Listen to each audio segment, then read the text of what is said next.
On April 20th, 1999, two gunmen murdered 13 people at Columbine High School. 17-year-old Rachel Scott was one of the victims. Her strong faith permeated her life, her journals, and even the books written about her after her death. Now her story comes to the big screen. I'm Not Ashame opens in theaters October 21st.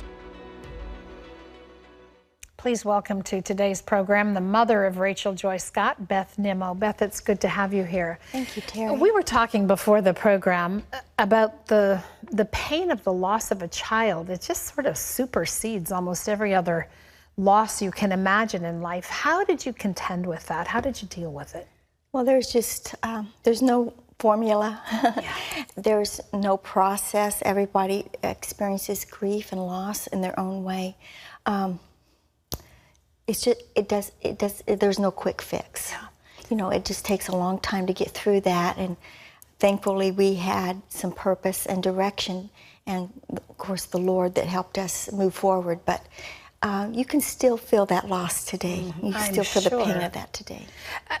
Well, you found some purpose and some direction from Rachel herself, even after she was gone, because she had been a writer of journals, and you discovered many of them with really prophetic writings in them. Tell us about that. Well, God was preparing her, unknown to me, of course, but God was having her keep her relationship with Him documented. And the best way I know to say is He was having her transcribe something that was going to come out of that day, a light, a voice of hope. And it showed how a young person, willing and obedient to follow the Lord, how easily God can use such a pliable vessel. We just saw a sketch that I want to ask them to bring up again, because this was in one of her journals, and it is very prophetic. Talk about this. Well, she did this drawing of the weeping tears right before she was shot that very morning. That morning of April the 20th, 1999.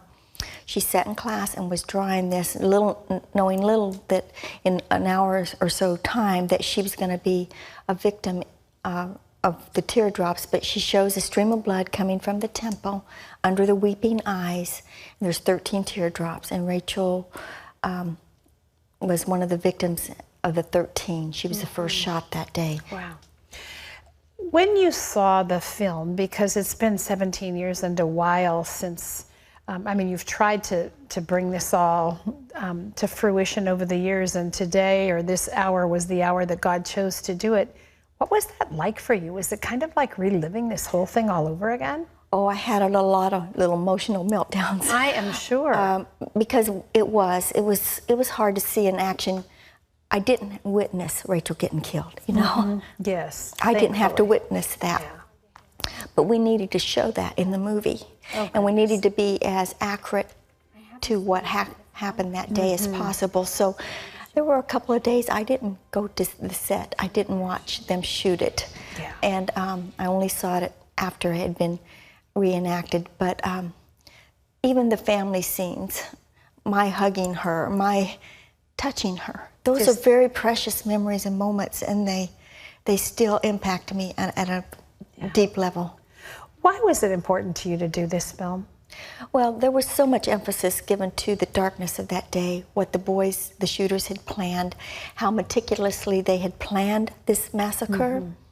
And what we found out was God was paralleling a witness of light to come out of that day. And I felt it was absolutely important that people understand, even in the midst of darkness, God's got a plan. Yes. He's preparing some witness of some sort to arise out and show hope and a light from a very dark moment in the history of our country. So to me, it's just a matter of being faithful and obedient to pick up that fallen torch that Rachel left and bring it to a new generation. These kids don't know Columbine. Yeah. What do you want people to come away from the film with? I'm going to tell you in just minutes where you all can see the film, and it's just being released nationwide. But what do you want people, when they see I'm Not Ashamed, to walk away with? I want them to see what what God can do with a willing heart and obedience. And I also want them to understand the struggle that these kids are facing these days to live out their faith in a very public way. Sometimes as a believer, we mask over that or we whitewash it a little bit, and our kids are facing the same struggles as any young person in America today. And I wanted to be honest about that because Rachel wrote about that as well. She just didn't talk about the good things. She talked about all of the rejection of friends. She talked about the smoking, the drinking, the relationships that they're faced with, being true to your morals and your, you know, your foundational beliefs. I want kids to know that you don't have to be perfect, that God uses just an obedient and willing heart. Yeah.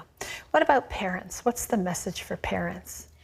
I want them to take away the fact that our kids need us more than ever, that we have to be present in their lives, that they need our influence, they need our structure, our boundaries, they need our values, because I believe social media is trying to redefine who we are as individuals.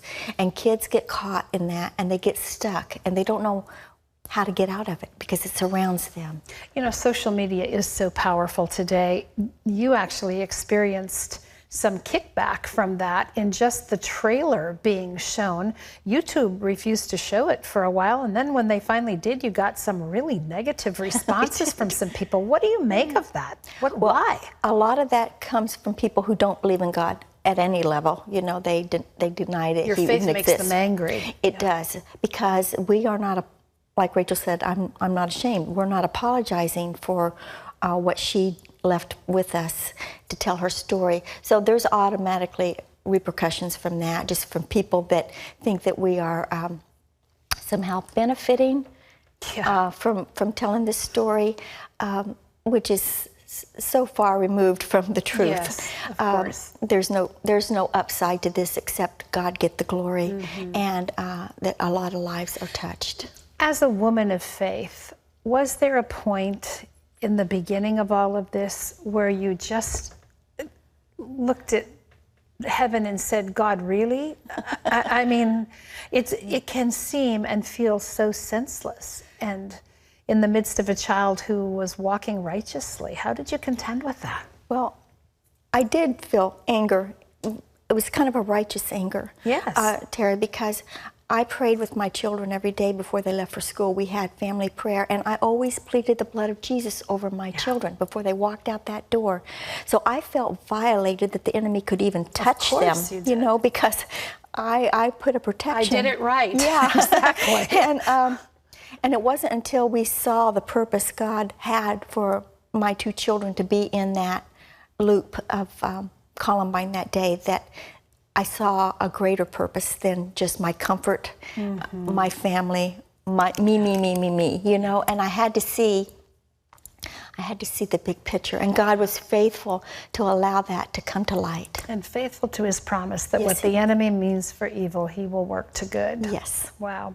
It's an amazing story. I'm sure the film is going to be amazing and well worth seeing. Thank you for being with us and sharing your perspective and your end of all of this. The movie is called I'm Not Ashamed. It's rated PG-13. It opens today nationwide. So get out and see it and come away with the things that we discussed here as far as you and your own family are concerned.